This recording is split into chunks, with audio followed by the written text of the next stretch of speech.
ওকে, তো আমাদের মিডের পরে যে টপিকটা সেটা হচ্ছে গিয়ে ফল্ট অ্যানালাইসিস। ফল্ট মানে হচ্ছে বেসিক্যালি সিস্টেমের বা পাওয়ার সিস্টেমের কোনো একটা জায়গায় আনইউজুয়াল কন্ডিশন তৈরি হওয়া। আর আনইউজুয়াল কন্ডিশন গুলো বিভিন্ন টাইপের হইতে পারে। তার মধ্যে কমন যে টাইপটা আছে সেই টাইপটা হচ্ছে যে শর্ট সার্কিট। তো আরো আরো অনেক রকম ফল্ট সিস্টেমে হয়। তার মধ্যে বেশিরভাগ ফল্ট অ্যানালাইসিস ইন জেনারেল যে সার্কিট থিওরি সেই সার্কিট থিওরি দিয়ে সলভ করা যায়।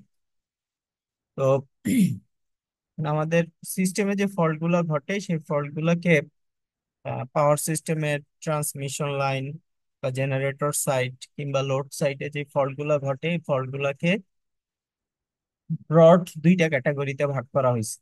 একটা হচ্ছে সিমেট্রিক্যাল ফল্ট বলে, আরেকটাকে বলে আনসিমেট্রিক্যাল ফল্ট। তো সিমেট্রিক্যাল ফল্ট ফল্টের ব্যাপারে যেটা আহ, শুরুর দিকের কথা এখানে ফল্টের ক্যাটাগরি সম্বন্ধে আলোচনা করা হয়েছে। তো ট্রান্সমিশন লাইনের যে ফল্ট গুলো আছে, অর্থাৎ আমাদের যে থ্রি ফেজ লাইন গুলা ওভারহেড পাস হয়, তার ভিতরে কমন ফল্ট ঘটে বেসিক্যালি লাইটনিং এর কারণে। আর লাইটনিং এর কারণে তোমার কন্ডাক্টর থেকে গ্রাউন্ড পর্যন্ত একটা পাথ তৈরি হয়। এই পাথটা তৈরি হলে চার্জ লাইনের থ্রুতে গ্রাউন্ড পর্যন্ত ডিসচার্জ হওয়ার জন্য একটা ফ্লো অফ কারেন্ট তৈরি করে নেয়। এখন এই ফ্লো অফ কারেন্টটা তৈরি হইলে ফল্ট দূর করার জন্য যেটা সিস্টেমের মধ্যে ব্যবস্থা থাকে সেটা হচ্ছে সার্কিট ব্রেকার বসানো থাকে। কিন্তু সার্কিট ব্রেকার কাজ করার আগে একটা ইন্টারভাল পর্যন্ত সিস্টেমকে এটা অ্যালাউ করে। তো এই ইন্টারভাল যে ইন্টারভাল পর্যন্ত ব্রেকার রিক্লোজ হওয়ার আগে ওয়েট করে, সেটা হচ্ছে 20 সাইকেল।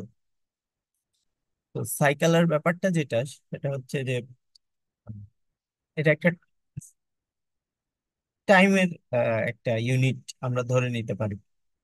যেমন আমাদের বিদ্যুৎ ব্যবস্থা 50 হার্জ এই ফ্রিকোয়েন্সিতে কাজ করে। 50 হার্জ যেটা সেটা হচ্ছে গিয়ে ফ্রিকোয়েন্সি, এফ সমান সমান 50, আর এফ সমান সমান 1/T। তো 50 হার্জ মানে হচ্ছে আসলে 20, টাইম পিরিয়ডটা হচ্ছে 20 মিলি সেকেন্ড। এই 20 মিলি সেকেন্ড যে টাইম পিরিয়ড, এই 20 মিলি সেকেন্ড টাইম পিরিয়ডটাকে বলে একটা সাইকেল। এরকম যদি 20টা সাইকেল ডি আয়নাইজেশনের জন্য অ্যালাই করে, অর্থাৎ 20 × 20 মানে 400 মিলিসেকেন্ড। 400 মিলিসেকেন্ড মানে 0.4 সেকেন্ড। 0.4 সেকেন্ড পর্যন্ত ডি আয়নাইজেশনের জন্য ব্রেকার অ্যালাউ করে। অ্যালাউ করার পরে ব্রেকার আবার রিক্লোজ হয়। তো এটা হচ্ছে ফল্ট দূরীকরণের পর ব্রেকার কিভাবে কাজ করে সেটা একটা আইডিয়া। এনিওয়ে, ফল্ট অকার হইলে যে ফল্ট গুলা ঘটে সেই ফল্ট গুলার মধ্যে 70 থেকে 80% ফল্ট আসলে সিঙ্গেল লাইনের উপরে হয়। এই জন্য এখানে একটা যে পয়েন্ট উল্লেখ করা আছে সেই পয়েন্টে বলা আছে যে 70 to 80% ট্রান্সমিশন লাইনের ফল্ট হচ্ছে কি single line to ground fault. আর আরেকটা হচ্ছে তিনটা লাইনই সমানভাবে ইনভলভ থাকে ফল্টে। এই ফল্টটা হচ্ছে থ্রি ফেজ ফল্ট। এই থ্রি ফেজ ফল্ট গুলার অকারেন্সের প্রবাবিলিটি হচ্ছে 5%। যদি 100টা ফল্ট কোথাও ঘটে তাহলে 5টা ফল্ট এরকম থ্রি ফেজ ফল্ট হওয়ার সম্ভাবনা থাকে। এর একটা স্ট্যাটিস্টিক্যাল আইডিয়া আর কি, যে কোন ফল্ট কতখানি হয় সিস্টেমে থ্রি ফেজ যদি সব পুরো তিনোটাই ফেজ যদি অর্থাৎ ট্রান্সমিশন লাইনের রেড, ইয়েলো এবং ব্লু, এই তিনটা যে ফেজ আমরা বলি থাকি, এই তিনটা ফেজই যদি ইনভলভ থাকে কোনো ফল্টে, তাহলে সেইটাকে বলে সিমেট্রিক্যাল ফল্ট। আর আনসিমেট্রিক্যাল ফল্ট তিন রকম ক্যাটাগরি। একটা হচ্ছে গিয়ে single line to ground fault, আর একটা হচ্ছে লাইন টু লাইন ফল্ট, আর একটা হচ্ছে গিয়ে double line to ground fault. তাহলে সিমেট্রিক্যাল আর আনসিমেট্রিক্যাল ফল্টের পার্থক্যটা আশা করি ক্লিয়ার হয়েছে। তিনটা ফেজই যদি ফল্টে ইনভলভ থাকে তাহলে সেটা হচ্ছে সিমেট্রিক্যাল। এইটার অকারেন্সের সম্ভাবনা স্ট্যাটিস্টিক্যালি 5%। আর একটা লাইন থেকে গ্রাউন্ড বা দুইটা লাইনের মধ্যে ফল্ট, কিংবা দুই লাইন থেকে গ্রাউন্ড পর্যন্ত ফল্ট, এইরকম যে ফল্ট গুলা ঘটে, সেই সব ক্যাটাগরি হচ্ছে আনসিমেট্রিক্যাল ফল্ট। আনসিমেট্রিক্যাল ফল্ট ঘটার সম্ভাবনা 95%। এখন ফল্টের মধ্যে ব্রেকার, ফল্ট দূর করতে হলে ব্রেকার সিলেক্ট করতে হবে, আর ব্রেকার সিলেক্ট করার কিছু ক্রাইটেরিয়া আছে। তো আমাদের যখন পাওয়ার সিস্টেম প্রোটেকশন পড়ানো হবে, তখন পাওয়ার সিস্টেম প্রোটেকশনে ব্রেকার, রিলে, এগুলোর কাজগুলা বিস্তারিত দেখানো হবে। এখন আমরা যেটা হিসাব করব যে ফল্ট ঘটলে কি হয়, ফল্টের হিসাব নিকাশ কিভাবে করে, কিংবা একটা ফল্ট ঘটলে কত কারেন্ট হিসাব করতে হবে, কিভাবে হিসাব করতে হবে, ফল্ট অ্যানালাইসিসটা কেমনে করতে হবে, সেই রিলেটেড ক্যালকুলেশন গুলো দেখবো, এবং সেই রিলেটেড আইডিয়া গুলো আমরা এখানে ডিসকাস করবো। তো এই চ্যাপ্টার যেটা, এটা সিমেট্রিক্যাল ফল্টের চ্যাপ্টার। আর আরেকটা চ্যাপ্টার আছে, সেটা হচ্ছে আনসিমেট্রিক্যাল ফল্ট। দুইটাই শিখবো। ফল্ট বুঝতে হইলে আগে আরএল সার্কিট বুঝতে হবে, আরএল সার্কিটের এসি অ্যানালাইসিস বুঝতে হবে। কারণ আমাদের মনে রাখতে হবে, আমাদের সাপ্লাই হচ্ছে গিয়ে এসি। আমাদের যে ইলেকট্রিক সাপ্লাই গুলা, সেগুলা জেনারেটর থেকে আসে। বিদ্যুৎ কেন্দ্রগুলো জেনারেটর থেকে, জেনারেটর থেকে এসি সাপ্লাই আসে। সো আমাদের চিন্তা করতে হবে একটা এসি সাপ্লাই আমাদের আছে। আর এখন আমরা যেহেতু ট্রান্সমিশন লাইনের ফল্ট নিয়ে আলোচনা করতেছি, একটা ট্রান্সমিশন লাইনের সবচেয়ে সিম্পলিফাইড রিপ্রেজেন্টেশন হচ্ছে গিয়ে একটা আরএল সার্কিট। অর্থাৎ ট্রান্সমিশন লাইন মানে তার একটা রেজিস্ট্যান্স থাকে, আর তার একটা রিঅ্যাকট্যান্স থাকে। রিঅ্যাকট্যান্স বলতে ইন্ডাকট্যান্স। এই দুইটা যদি এক্সিস্ট করে, তাহলে পুরো সিস্টেমটার রিপ্রেজেন্টেশন দাঁড়াইতেছে এরকম। আহ, একটা জেনারেটর ছিল, আর একটা আরএল সার্কিটের ভিতর দিয়ে কারেন্ট যাইতেছে। যদি ফল্ট ঘটে, তাহলে কিন্তু সেখানে আর কোনো লোড থাকবে না। মনে রাখতে হবে, ফল্ট মানে বেসিক্যালি, সিমেট্রিক ফল্ট মানে হচ্ছে গিয়ে লাইন থেকে গ্রাউন্ড পর্যন্ত একটা কারেন্টের প্রবাহ তৈরি হয়ে গেছে। তাহলে শুরুতে সেটা ছিল না, আর পরে সেটা কি হয়েছে, তৈরি হয়েছে। তাহলে আমাদের সার্কিটটা এরকম যে জেনারেটর থেকে সাপ্লাই আসতেছে, একটা আরএল সার্কিটের ভিতর দিয়ে কারেন্ট প্রবাহিত হচ্ছিল শুরুতে। আহ, এখান থেকে গ্রাউন্ড পর্যন্ত কোনো কানেকশন ছিল না, অর্থাৎ সুইচ অফ ছিল। পরে একটা সময় গিয়ে ফল্ট হয়েছে, ফল্ট হওয়ার সাথে সাথে সুইচটা অন হয়ে গেছে। আহ, তার মানে গ্রাউন্ড পর্যন্ত কারেন্ট প্রবাহের একটা রাস্তা তৈরি হয়েছে। এই জিনিসটাকেই এইভাবে সার্কিটে রিপ্রেজেন্ট করলে এই কথাগুলো আসলে এরকম। ঠিক আছে। এখন এই আরএল সার্কিট কিভাবে সলভ করা লাগে, এটা ডিসি সার্কিটের জন্য তোমরা পড়ে আসছো। এটা ওয়ান ওয়ান ওয়ানে যখন ট্রানজিয়েন্ট অ্যানালাইসিস পড়ানো হয়েছে, যখন ডিসি সার্কিট পড়ানো হয়েছে, তখন ট্রানজিয়েন্টের আরএল রেসপন্স, তখন সোর্সটা ছিল ডিসি, একটা ডিসি সাপ্লাই ছিল। আর সিক এরকম একটা সার্কিট T=0 টাইমে অন অফ হয়েছিল। এখন কি হয়েছে, এখন সবই ঠিক আছে, শুধু সোর্সটা হয়ে গেছে এসি। তাহলে এই সার্কিটে যদি আমরা কেভিএল অ্যাপ্লাই করি সুইচটা অন হওয়ার পরে, তাহলে কি হবে?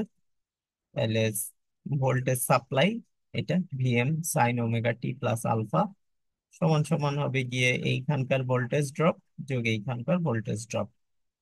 রেজিস্ট্যান্সের অ্যাক্রসে ভোল্টেজ হচ্ছে গিয়ে আর আই, আর ইন্ডাক্টরের অ্যাক্রসে ভোল্টেজ ড্রপ ক্যালকুলেশনের ইকুয়েশন হচ্ছে গিয়ে এল ডিআই ডিটি। আচ্ছা, তাহলে এই সার্কিটের সাথে ফল্টের সম্পর্ক কোথায় এটা আশা করি বুঝতে পারছো, যে কেন এই সার্কিটে আসলাম। ফল্ট ঘটলে ট্রান্সমিশন লাইনে এই সার্কিটটা তৈরি হয়, এর জন্য এই সার্কিটে আসছি ফল্টের জন্য। আর এইটা একটা ফার্স্ট অর্ডার ডিফারেন্সিয়াল ইকুয়েশন।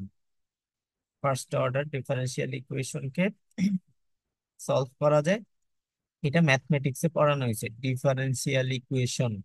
হ্যাঁ, ক্যালকুলাসে যখন তোমাদের ক্যালকুলাসের দুইটা কোর্স করানো হয় তখন ডিফারেন্সিয়াল ইকুয়েশন সলভ করার কোর্সে একটা ম্যাথমেটিক্স কোর্সে এটা পড়ানো হয়েছে। তো এই ডিফারেন্সিয়াল ইকুয়েশনটাকে সলভ করলে এই ডিফারেন্সিয়াল ইকুয়েশনটা ভ্যারিয়েবল হচ্ছে গিয়ে আই। কথা বোঝা গেছে? কারণ আমরা ডিফারেন্সিয়াল ইকুয়েশন কিভাবে সলভ করছি, dy dx প্লাস ধরো 2y, ওকে, সমান সমান হচ্ছে গিয়ে ধরো 5। এরকম একটা ডিফারেন্সিয়াল ইকুয়েশন তোমাদেরকে দিয়ে দিছিল।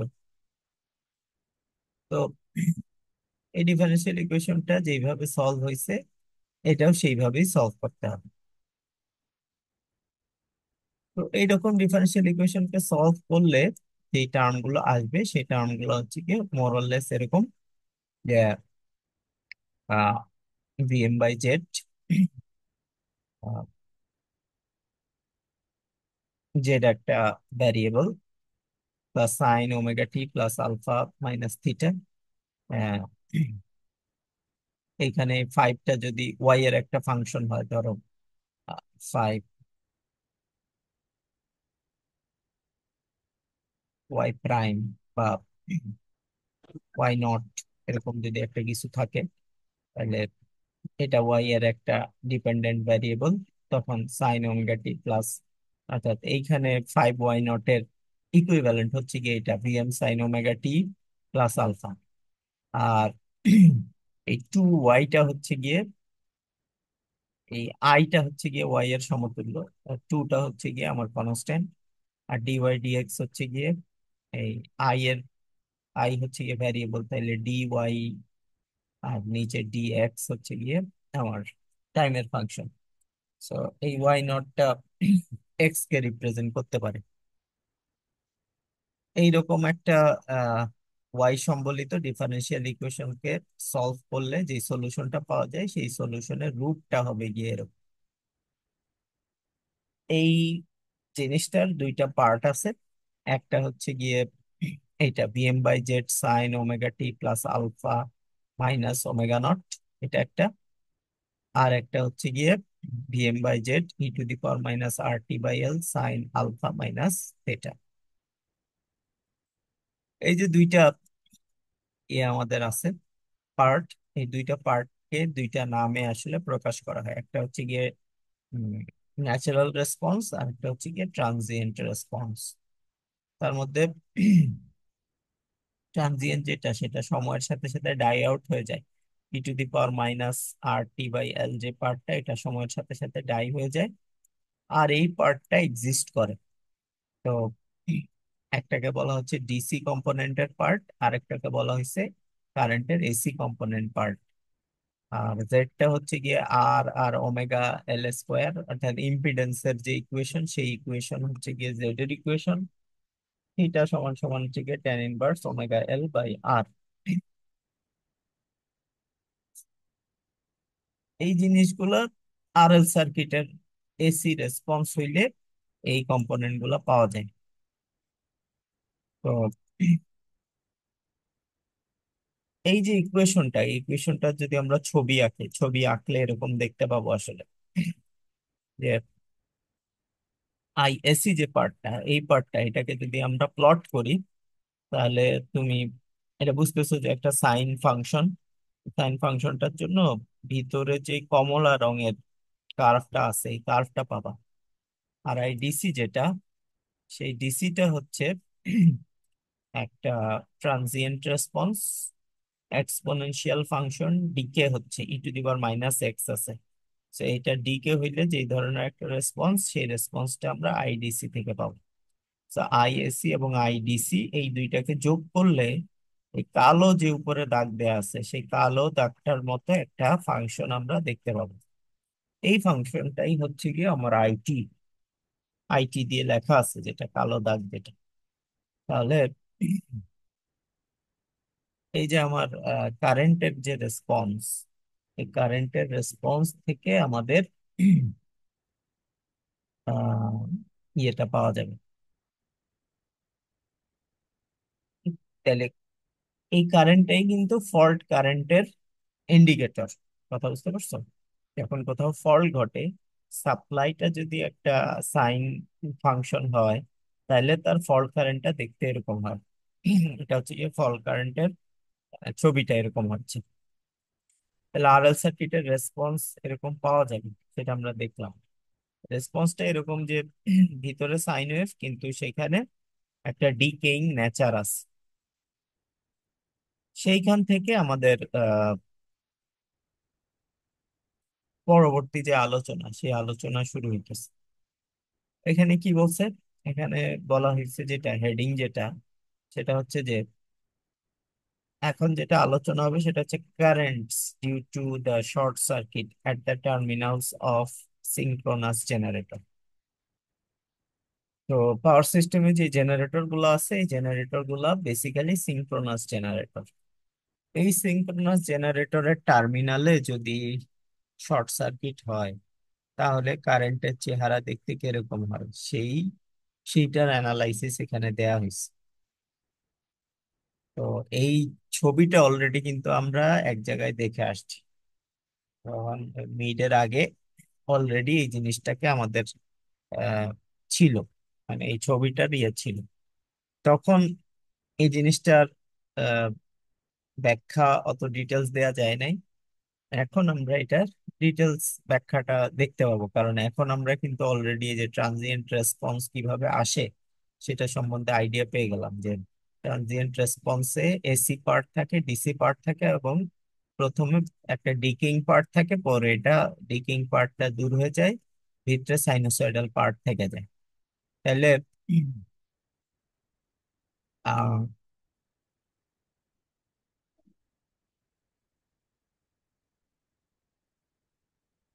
এই ছবিটাকে বলতেছে অসিলোগ্রাম।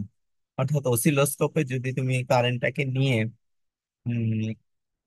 কারেন্টের অবস্থা তুমি পর্যবেক্ষণ করো, তাহলে তুমি থ্রি ফেজ শর্ট সার্কিট যেখানে ঘটে, সেখানে যে কোনো একটা ফেজকে, যে কোনো একটা ফেজের কারেন্ট, তিনটা তো ফেজ আছে, A phase, B phase, C phase, এই তিনটা ফেজের প্রত্যেক ফেজের current time more or less এই শেপে দেখতে পাবেন। যে এই কালো যে দাগটা দেয়া আছে, সেই কালো দাগটা হচ্ছে গিয়ে টোটাল কারেন্ট। আর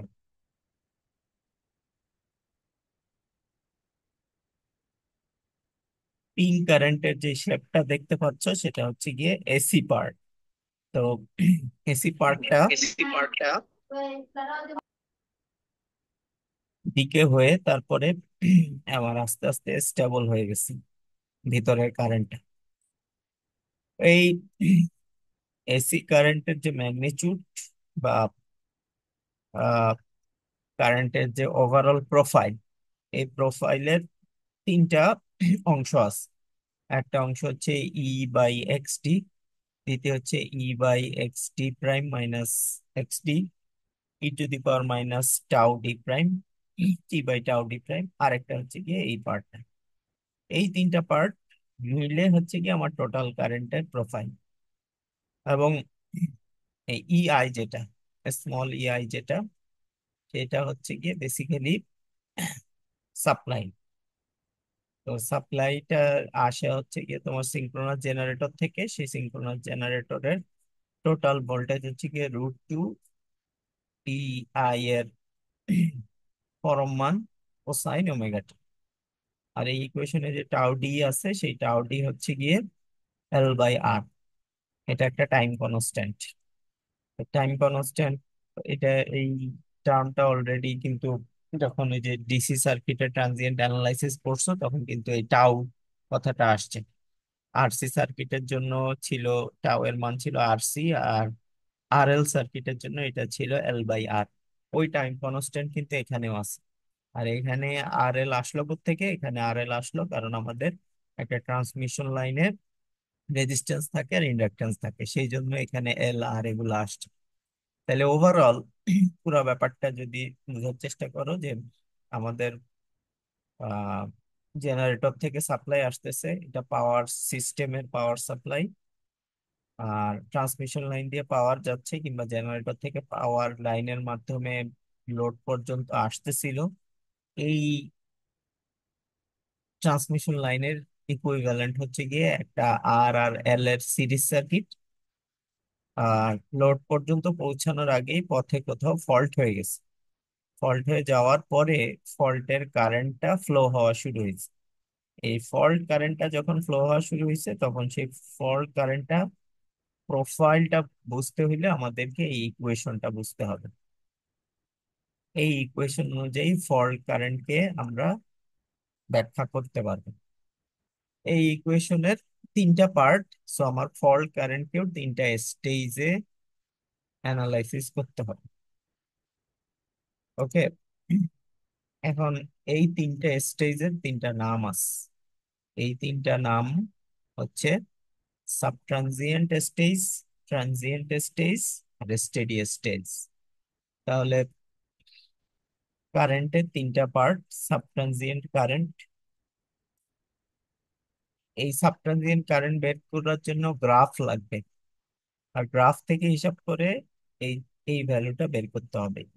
আই, অর্থাৎ এই যে সাপ্লাই যে জেনারেটরটা আছে তার আরএমএস ভোল্টেজ, আর এক্সটি ডাবল প্রাইম কে বলে ডিরেক্ট এক্সিস সাবট্রানজিয়েন্ট রিঅ্যাকট্যান্স। তাহলে সাবট্রানজিয়েন্ট কারেন্ট কে ব্যাখ্যা করার জন্য যে রিঅ্যাকট্যান্সটার হিসাব জানতে হয় সেটাকে বলে সাবট্রানজিয়েন্ট রিঅ্যাকট্যান্স। আর গ্রাফে এটার মান হচ্ছে গিয়ে ও সি, যে মানটা আছে সেটাকে √2 দিয়ে ভাগ। আর ও সি মানে বুঝতেছো যে ও থেকে যে সি পর্যন্ত, এখানে ও থেকে সি পর্যন্ত যে মানটা আছে সেটাকে √2 দিয়ে ভাগ করলে সাবট্রানজিয়েন্ট কারেন্টের মানটা পাওয়া যায়। কারেন্টের দ্বিতীয় পার্টটা হচ্ছে ট্রানজিয়েন্ট কারেন্ট। ট্রানজিয়েন্ট কারেন্টকে আই প্রাইম দিয়ে প্রকাশ করছে। এটাকে হিসাব করার জন্য EI - XT প্রাইম এই মানটা লাগবে। আর XT প্রাইম হচ্ছে ডিরেক্ট এক্সিস সাবট্রানজিয়েন্ট রিঅ্যাকট্যান্স। যন্ত্রের গায়ে এই মানগুলা দেয়া থাকে, ট্রানজিয়েন্ট রিঅ্যাকট্যান্স, ট্রানজিয়েন্ট রিঅ্যাকট্যান্স এগুলো বলা থাকে। যখন আমরা এই ট্রানজিয়েন্ট রিঅ্যাকট্যান্সটাকে হিসাব জানবো, তখন আমরা খুব সহজেই ট্রানজিয়েন্ট কারেন্ট বের করে ফেলতে পারবো, কারণ জেনারেটরের ভোল্টেজ জানা আছে। আর এটাকে যদি গ্রাফ থেকে হিসাব করতে হয় তাহলে OB/√2। ওবিটা কি? ওবিটা হচ্ছে এই যে গ্রাফটা আছে, এই গ্রাফ যদি কেউ কারো জানা থাকে তাহলে ওবি হচ্ছে গিয়ে শুরু থেকে এই দ্বিতীয় যে ডিকেটা শুরু হয়েছে, এই দ্বিতীয় ডিকের স্টেজটাকে বলা হচ্ছে গিয়ে ওবি এর মান। আর সর্বশেষ যেটা, সেটা হচ্ছে স্টেডি কারেন্ট। কারেন্ট ফল্ট হয়ে যাওয়ার পরে তারপরে ফল্ট কারেন্টের একটা স্টেডি ধাপ চলে আসে। সেই ধাপটা হচ্ছে EI/XT। এক্সটিটাকে বলে সিঙ্ক্রোনাস রিঅ্যাকট্যান্স, সিস্টেমের সিঙ্ক্রোনাস রিঅ্যাকট্যান্স। এটার জন্য OA/√2। গ্রাফে যখন কারেন্ট স্টেডি হয়ে যায়, এই যে এখানে গ্রাফে কারেন্ট স্টেডি হয়ে গেছে, স্টেডি ভ্যালু পেয়ে গেছে, স্টেডি ভ্যালু যে পিক ভ্যালু, সেই পিক মানটাকে √2 দিয়ে ভাগ করলে যেই কারেন্টটা পাওয়া যাবে সেই কারেন্টটাই হচ্ছে গিয়ে স্টেডি স্টেট কারেন্ট। তাহলে এইগুলা থেকে আমরা স্টেডি আমাদের যে শর্ট সার্কিট কারেন্ট, অর্থাৎ থ্রি ফেজ ফল্ট যদি ঘটে, থ্রি ফেজ ফল্টের বিভিন্ন স্টেজের কারেন্টের মান কিন্তু আমরা এইভাবে পেয়ে যাব। ওকে।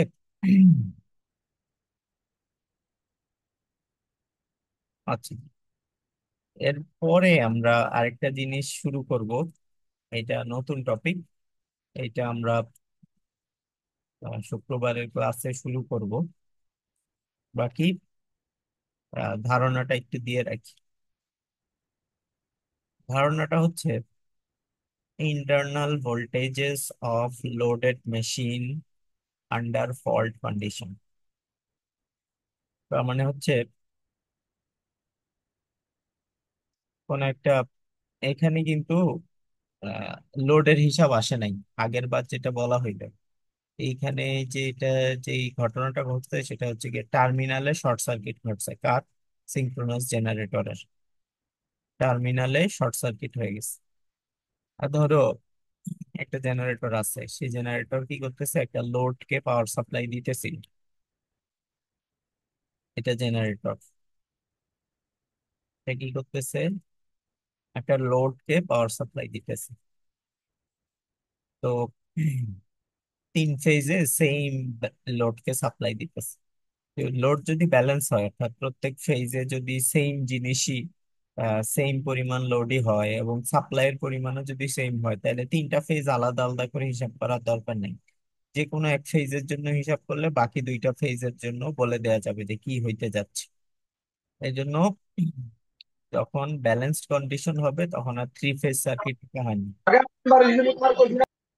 তখন সিঙ্গেল ফেজ সার্কিট দিয়েই বাকি ঘটনাগুলোকে ব্যাখ্যা করা যায়। এই জন্য ছবি আঁকার সময় সিঙ্গেল ফেজের ছবি আঁকা হয়েছে, তিন ফেজের কিন্তু জেনারেটর আঁকা হয়নি। আর এই ছবিটা কিসের ছবি সেটা বুঝে নিয়ে যে সুবিধা। Single phase equivalent circuit of an alternator.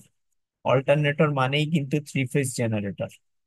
তো অল্টারনেটর থ্রি ফেজের, কিন্তু আমরা কি আঁকলাম, সিঙ্গেল ফেজ ইকুইভ্যালেন্ট আঁকছি। কারণ কি, কারণ লোড ব্যালেন্সড, সাপ্লাইও ব্যালেন্স, লোডও ব্যালেন্স। এই জন্য এক ফেজের অঙ্ক করব, বাকি দুই ফেজে কি হচ্ছে এটা বলে দিতে পারবো। জাস্ট 120 ডিগ্রি ফেজ শিফট হবে হিসাব নিকাশে, আর কোনো চেঞ্জ আসবে না। থ্রি ফেজ সার্কিট পড়ে আসছো তোমরা এসি সার্কিটে, তো আশা করি আমার কথা বুঝতে পারতেছো। তাহলে এখানে কি হচ্ছে আসলে, এই যে প্রথমে যে এই ছবিটার এই চিহ্নটা দিল, এটা মানে হচ্ছে কি এটা একটা জেনারেটর, এটা একটা ভোল্টেজ সাপ্লাই। আচ্ছা, আর এই দিকে যেটা দিল সেটা দিছে একটা রেজিস্ট্যান্স আর একটা ইন্ডাকট্যান্স, এটার কথা বলতেছি। তাহলে জেনারেটর লোডে পাওয়ার সাপ্লাই দিবে, একটা তার দিয়ে আমরা জোড়া লাগাই দিলেই ঘটনাটা মানে হয়ে যায়। কিন্তু আরএল কেন দিলাম, লোড আরএল কেন দিলাম, কারণ বাস্তবে যত লোড আছে, ফ্যান, এসি, লাইট, মোটর, এগুলো সব বেসিক্যালি আসলে আরএল লোড।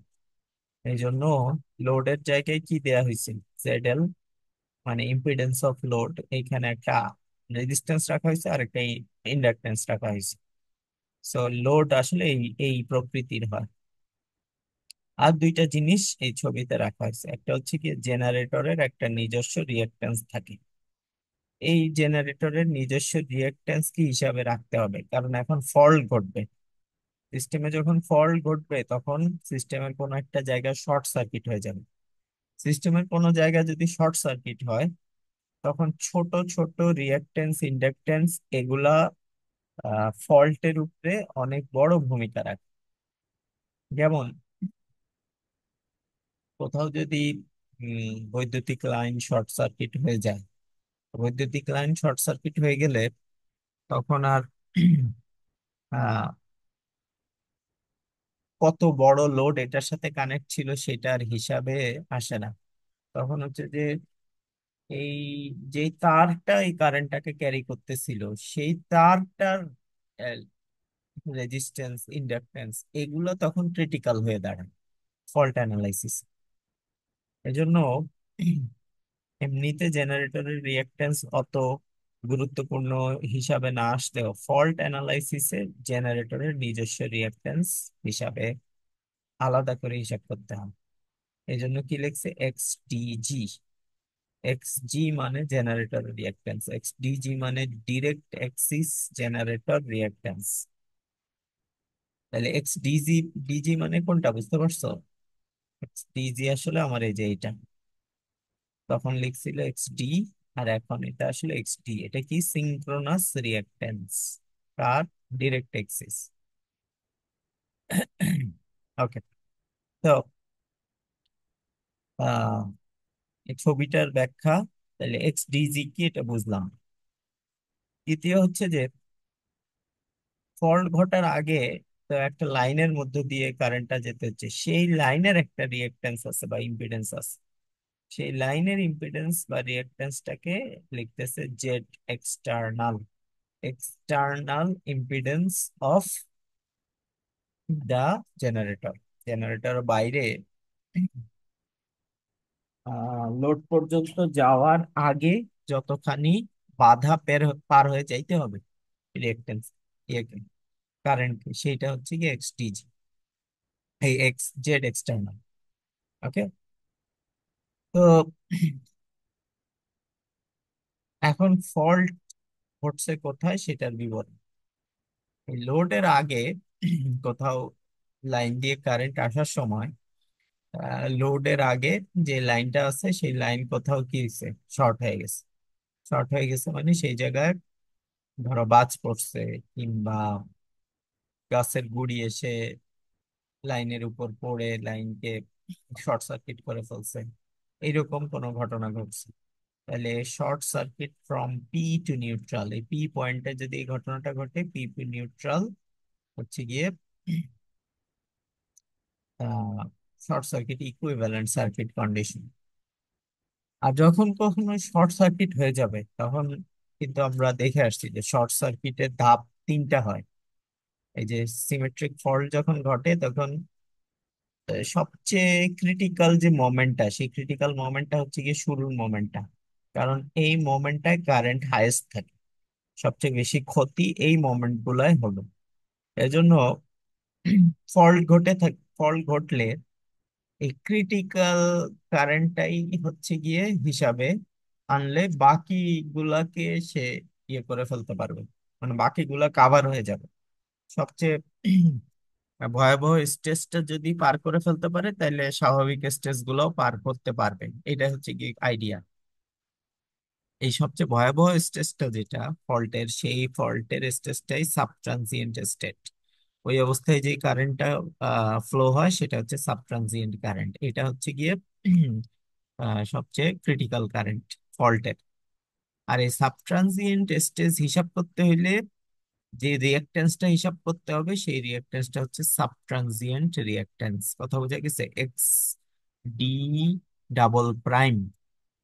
এই কারণে যখন ফল্ট অ্যানালাইসিস করা হয় তখন সিঙ্ক্রোনাস রিঅ্যাকট্যান্স হিসাবে না ধরে যেই হিসাবটা ধরতে হয় সেটা হচ্ছে গিয়ে সাবট্রানজিয়েন্ট